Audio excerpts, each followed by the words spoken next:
시청자 여러분 안녕하십니까? 즐겁고 행복한 주말을 보내시기 바랍니다. 울산 게이트 김기현 첩보문건 사건에 청와대가 깊숙이 개입된 정황이 속속 드러나고 있습니다.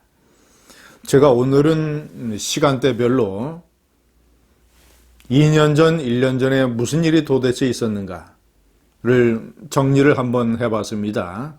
자, 첫 번째, 2017년 5월 문재인 정권 출범 직후에 울산에 있는 건설업자가 청와대 민정수석실과 민주당의 적폐청산위원회에 두 곳에 일종의 투서를 보냅니다. 이 건설업자는 지금 사기 혐의로 피의자가 돼서 조사를 받고 있는 사람입니다. 이 사람의 주된 내용은 자기가 많은 돈을 들여서 아파트 건설을 울산 지역에 추진을 했는데 내가 할 때는 수년 동안 인허가가 나오지 않았다. 그런데 내가 부지를 헐값에 팔고 다른 업자가 추진을 할 때는 4개월 만에 허가가 나왔다. 그런데 그 업자의 건설업체에 김기현 시장의 형이 관여되어 있다. 이런 주장입니다.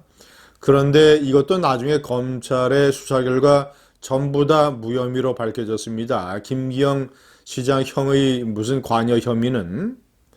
자, 이런데 문제는 뭐냐? 이 건설업자의 투서라고 하는 것은 보통 우리가 일반인들이 왜 기관이나 또는 검찰, 경찰에 투서할 때 쓰는 형식 있지 않습니까? 진정서, 대개 이런 형태였다고 합니다.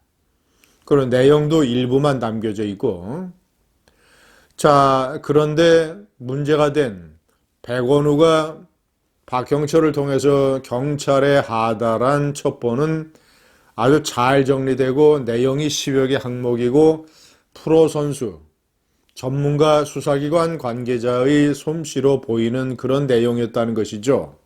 자, 그러니까 첫 번째는 일단 그 투서라고 하는 일종의 하나의 초본이 있게 되어 있는 것입니다.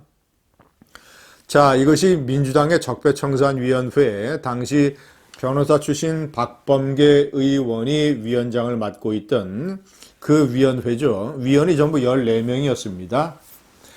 자, 이 적폐청산위원회는 그러면 관여된 것이 없느냐? 현재 전부 다 부인하고 있습니다.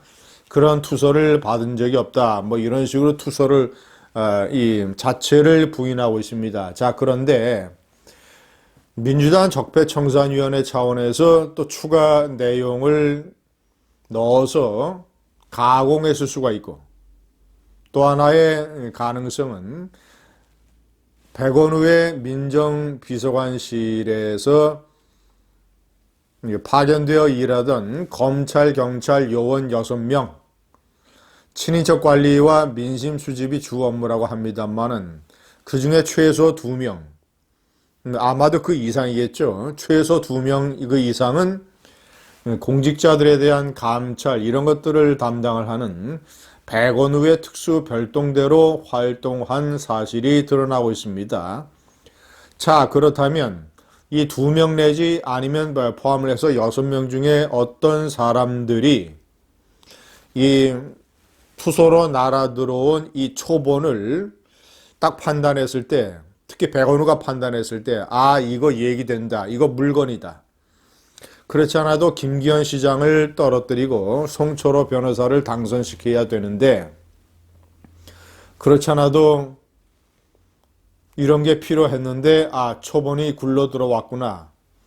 여기에 김기현 시장과 관련된 여러 가지 이 첩보나 혐의 이런 것들을 추가하면 하나의 훌륭한 물건이 되겠다.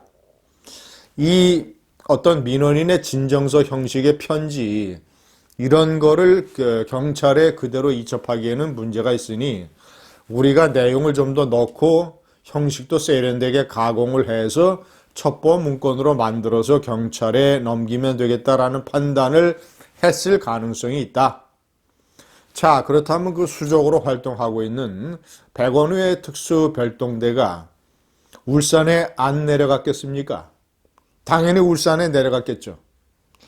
울산에 내려가서 저는 뭐 현지 상황과 또는 각종 찌라시 첩보 차원의 풍문들, 김기현 시장, 김기현 동생 형, 그리고 김기현 시장 비서실장 측근 이런 사람들에 둘러싼, 왜 울산이라는 지역이 건설도 많고 원래 지자체라고 하는 것이 각종 지자체의 인허가를 둘러싼 경쟁 업체들 간의 여러 가지 갈등과 모함과 시기 질투, 이런 것들이 있기 마련 아니겠습니까? 당연히 울산 지역은 내려가서 어떤 그런 데 불만을 가지고 있는, 평소에 투서나 진정을 많이 하는 이런 업자들을 만나서 정보를 수집하다 보면 김기현 시장에 관한 10여 개 항목의 그런 찌라시 수준의 깡통 첩보를 만드는 것은 그리 어려운 일이 아닐 겁니다. 자, 그래서 그럴 가능성, 그럴 의혹. 자, 그래서 몇 달 동안 그런 작업을 해서 내용을 그럴듯하게 만들어서 그 첩보 문건을 제가 3번에 명기한 대로 2017년 11월 경찰청에 이첩하게 됩니다. 선거를 7개월 앞둔 시점이었죠. 자, 네 번째 명기한 대로 무슨 일이 벌어지느냐. 2018년 1월에 황운하 울산경찰청장과, 자, 황운하는 그 해 전 12월에 이철성의 경찰청으로부터 그 첩보를 하달받았다고 합니다. 자, 그러니까 1월이면 하달받은 지 한 달 후쯤 되죠. 울산 지역에서 황운하 경찰청장, 그리고 송철호 변호사, 나중에 민주당의 후보가 되고 시장이 되죠. 자, 그리고 울산 지역의 경찰, 자, 그리고 서울에서 내려온 인사 포함을 해서 회동이 이루어졌다고 합니다. 아마도 서울에서 내려온 인사는 청와대의 백원우 특수별동대 멤버가 아니겠는가라는 합리적인 의심이 드는 것이죠. 자, 그리고 그래서 황운하의 설명이 참 가관입니다. 이 회동에 대해서 경찰청의 인권 개혁을 해야 되는데 송철호가 인권 변호사 출신이니까 자문하려고 했다. 자, 그리고 송철호가 문재인 노무현 두 전현직 대통령과 친한 사이이기 때문에 검찰의 개혁에 대해서 경찰의 개혁에 대해서 설명하려고 했다라는 것이 나중에 황운하가 내놓은 변명입니다.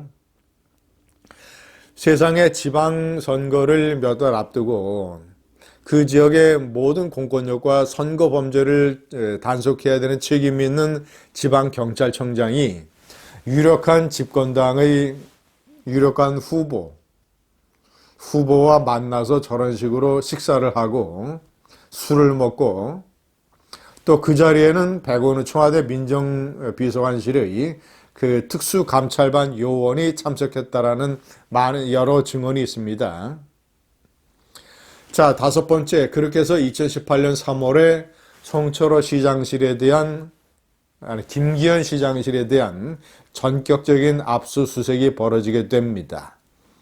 당시에 방송사가 압수수색을 요란하게 보도했다고 합니다. 사전에 방송사와 짜지 않고는 불가능한 일입니다. 기획수사, 기획 압수수색. 시청자 여러분, 이 시간대별 정황을 보면 문건이 최초의 어떤 원자료, 초본, 자, 그것은 전체적인 김기현 첩보 문건의 일부분에 불과합니다. 아, 그런 물건을 발견을 해서 전문적인 가공이 이루어졌고 결국은 경찰이 뭔가 대대적인 이런 식의 수사를 할 수 있는 명분을 제공하기 위해서 그럴듯한 함량의 첩보 문건으로 가공이 됐고, 그것이 결국은 황운하의 손에 들어가서 저런 식의 일이 벌어졌던 것입니다. 자, 이제 규명을 해야 될 거. 윤석열의 검찰의 칼은 이 청와대를 완전히 헤집어야 됩니다. 이 특감반원들, 백원우의 별동대원들을 철저하게 조사를 해서 울산에 도대체 왜 내려갔는가? 그 울산 지역을 탐문을 하면 이들의 울산 지역에서의 행적이 다 드러날 것입니다. 자, 그리고 이 박범계의 민주당 적폐청산위원회는 진짜 투소를 몰랐는가? 청와대와 협력한 것은 없는가? 이런 것들을 철저하게 파헤쳐야 됩니다. 감사합니다.